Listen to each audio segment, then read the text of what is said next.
Hi guys, it's Kate, and I'm so glad that you're here today.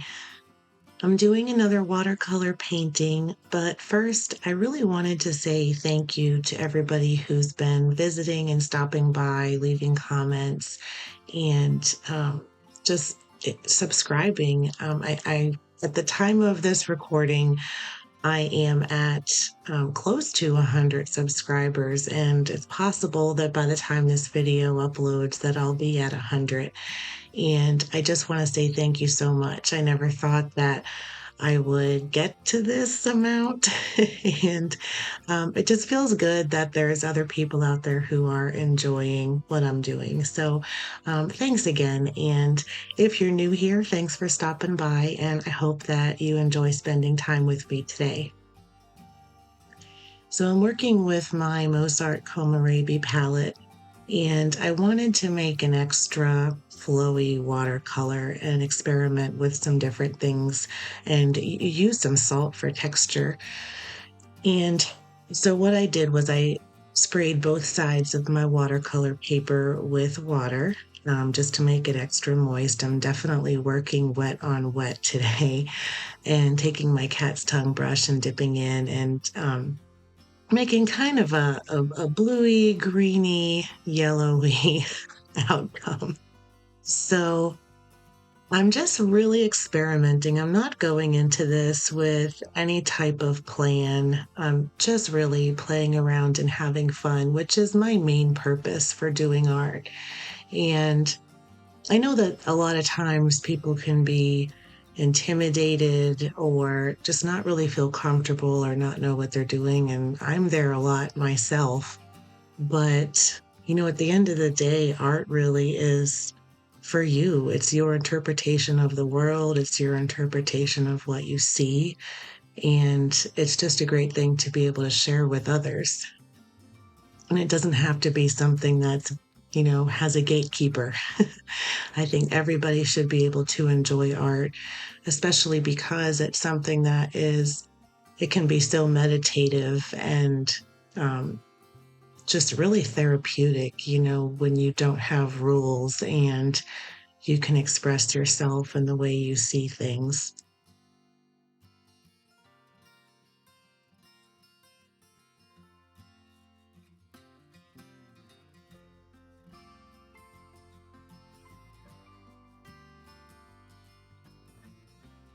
I think just like how we all have opinions about, the best way to get a coffee stain out of a shirt, or the best brand of car to drive, or the the best person to run for public office even. We all have such a variety of opinions, and it's shaped by how we live and our experiences and our culture. And there's so many different types of things that we can share through art with others, and also share some of the same views with others. And I think that's something that's really powerful in the art world, just being able to express so many things visually. It's something that all of us, I think, have the ability to enjoy, and we are all artists in some way, even if we're not painters.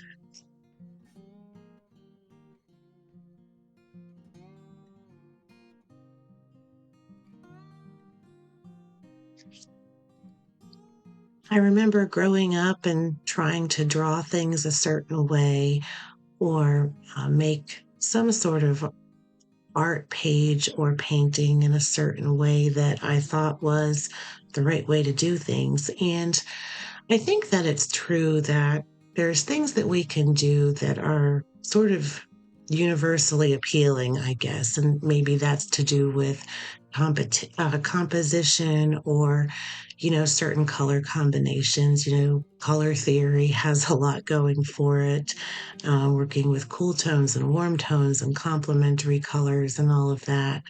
And it's definitely a way we can really hone in on our styles. But I think, one thing that really ruined it for me was trying to be so much like something else that I liked. And maybe with a lot of practice, I could get there someday. But also, I'm not really doing my own work.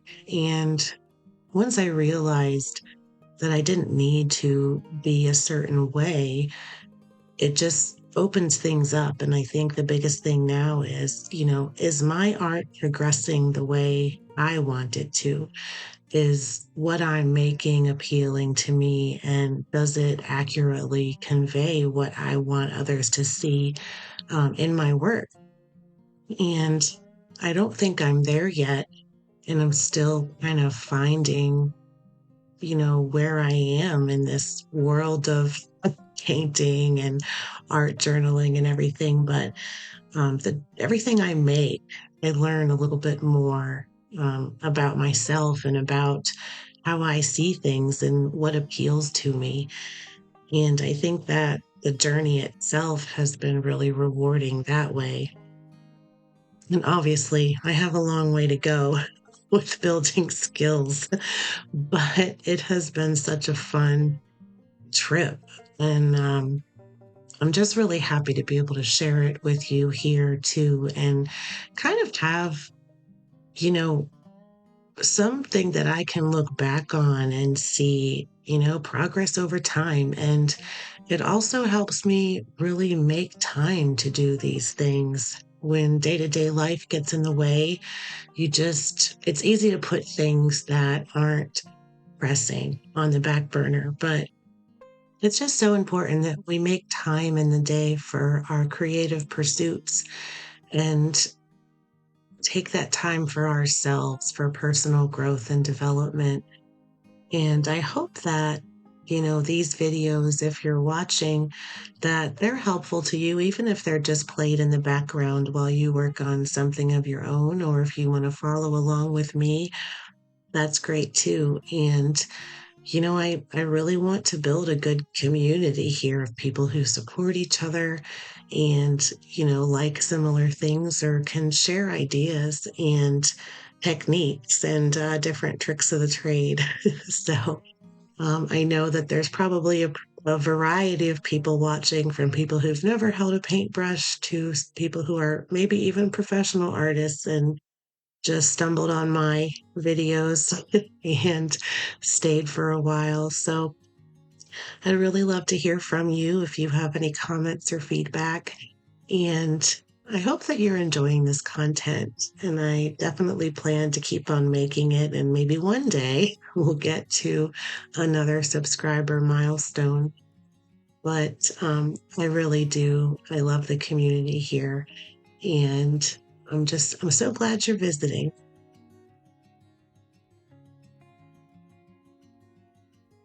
So, what I've been kind of working on here, and I know you've been able to see a lot, as it happens, but what I ended up doing is pouring salt on the wet paint while it was still very moist, and I let it dry and came back. And I think this was the perfect opportunity to add a second layer, and it kind of changed the angle of the painting here.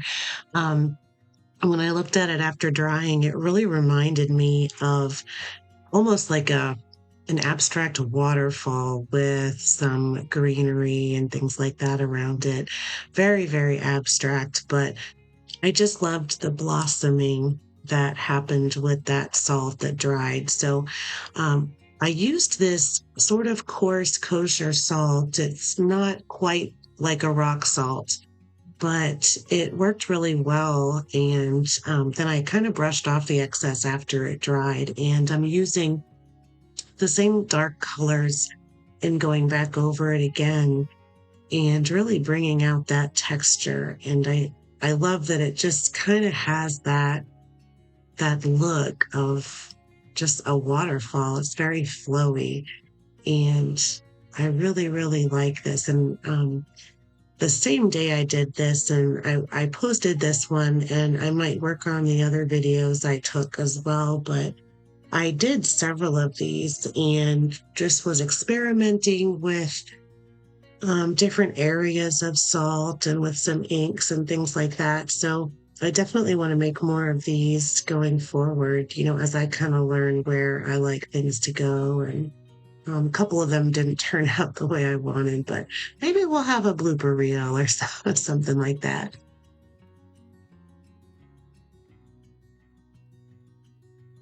In a lot of my other videos that I've done, I really enjoy using black and white pens or markers or paint pens after everything is done. And I'll add some doodles and things like that. And I really like the contrast. And I really didn't use any of that in this painting. I just wanted to stick with the watercolor. And I really, really like how I was able to add all of this extra contrast just by going over certain areas with a second layer and adding some water to soften up one side.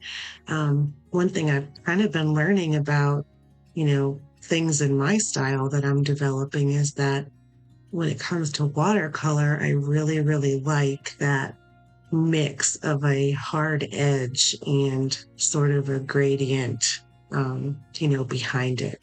And I've been sort of gravitating, doing that a lot with different watercolor things I've done. And I think I'll definitely keep doing that and experiment with some other things. I'm also kind of falling in love with salt and with mark making specifically and kind of deciding where I want to put the brush. One of the biggest things that I think is kind of intimidating is that blank page that stares at you. And I think that, you know, this helps kind of with that randomness. The salt, you really kind of like watercolor, you don't really control what the end is going to look like. You just kind of put it where you think it might be good, and then cross your fingers and wait for it to dry. And then I can kind of come back in and sort of go over some areas that I really want to bring out from the background. And I really like how this turned out.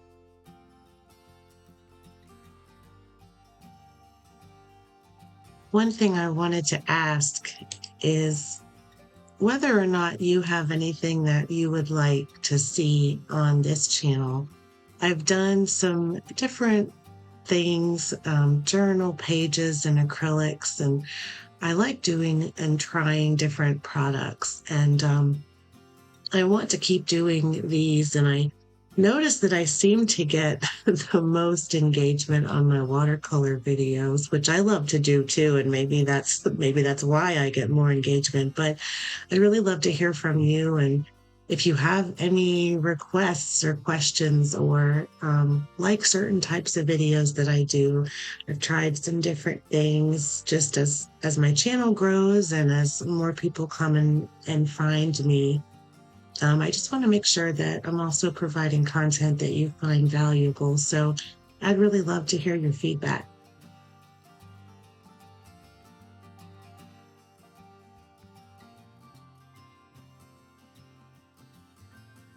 So like you can see here, I went over with that green. And if you plan on trying this technique or if you've done it, one thing I made a mistake on here is I did too many areas at once. And it's not impossible to get the paint to spread, but it's a lot harder to move and you have to scrub at it more to get it to spread. So um, I think if I had to do this over, I would definitely do smaller areas. And I kind of learned after my my fight here with getting that green to spread. I definitely did some extra scrubbing on the paint, and it took me some extra time to get it to look the way I wanted. So when I go further along in the painting, I do less at a time, so it doesn't have time to dry on the page before I can get it to spread. And I'm just kind of going in slowly in the different areas. I'm trying to do a little bit at a time and just see how I like it and then add a little bit more here and there. I liked the final result a lot that you'll see here in a few minutes, but the process itself and just kind of evaluating where to add extra color and where to leave it light. And the contrast as it kind of came out was just really appealing to me. I liked having that sort of water flowing through the center of the page and kind of meandering around the different areas of green and yellow ochre.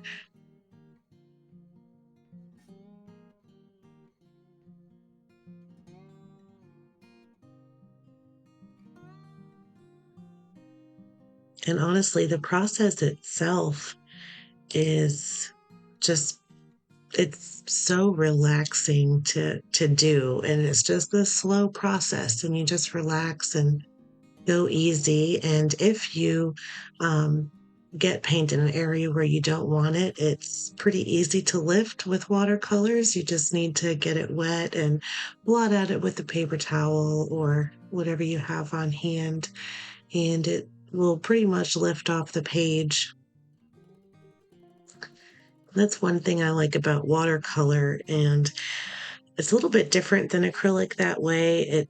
It's a lot nicer to blend, at least for me. I tend to just have a harder time blending acrylic, and I like the flowiness of watercolor. And that's probably what appeals to most people about it. But I think both mediums have their pros and cons for sure, and they have their own challenges.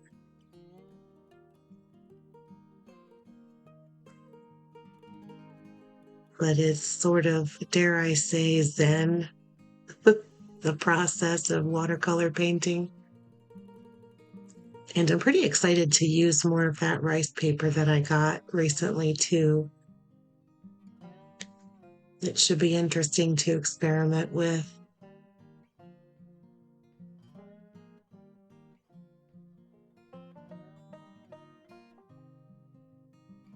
One thing I'm kind of thinking about as I go through this palette, I tend to gravitate toward, sort of the few colors that are my favorites. And, I've had tubed watercolor and I kind of filled my own palette, but I really enjoyed getting the palettes with these different convenience colors and things. And I'm wondering, have any of you ever just hit the bottom of the pan on one of these palettes? And what do you do? Do you just fill it with another brand of paint? Because I know some of these budget palettes, you can't really buy singles, and I think that might be one of the drawbacks to a palette like this.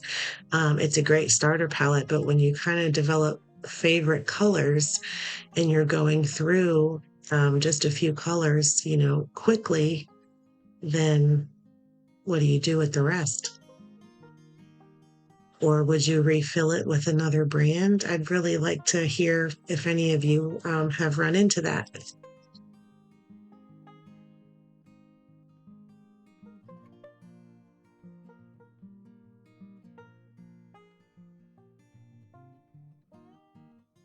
So I'm kind of in the home stretch with this painting, and I'm finishing up with some more touches of the blue, which is my main color for this piece. And I'll go back in with a little bit of that yellow too.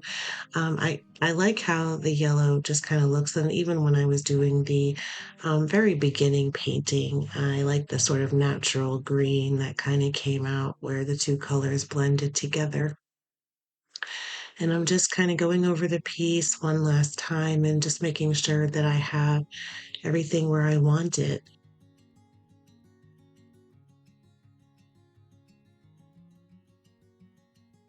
So I hope you've enjoyed this video, and whether you're new at art or art is, an old standby and you've been doing things for a long time, I hope that you try to make time to to be creative. And it's just such a benefit to do something, sometimes outside of your comfort zone, or just something that you can really feel free. And the nice thing about art is you don't have to show anybody unless you want to. It can be just for you or you and your loved ones or you and the world.